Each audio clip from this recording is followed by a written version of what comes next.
A cave rescue in Laos might feel far removed from daily clinical work, but from a colleague's perspective in healthcare, it raises a very familiar question. How do systems perform when nothing goes as planned? Most people saw a dramatic rescue story. In healthcare, it looks more like a mirror. Picture a typical clinic day. Everything depends on quiet background systems working without friction, communication tools, records access, staffing flow, and coordination between teams. Now imagine all of that suddenly stops, not gradually, immediately. That is when healthcare stops being routine and becomes crisis management.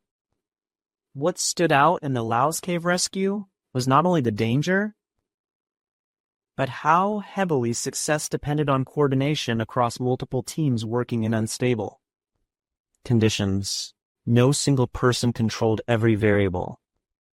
Outcomes relied on communication, role clarity, and preparation long before anyone entered the cave. From a colleague standpoint, this is exactly what healthcare often overlooks. We tend to focus on individual clinical skill, but in reality, patient outcomes during disruption depend more on systems than heroics. When conditions are stable, weak systems are easy to ignore. When conditions break, those weaknesses become visible very quickly. The uncomfortable truth is that most healthcare organizations are more fragile than they appear on a normal day. It does not take a disaster to expose that. It only takes a system failure, a staffing gap, or a breakdown in communication. The lesson is not about the cave, it is about readiness.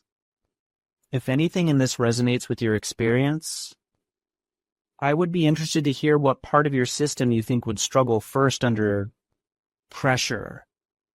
And feel free to share this with a colleague who is thinking about healthcare operations and resilience in a similar way.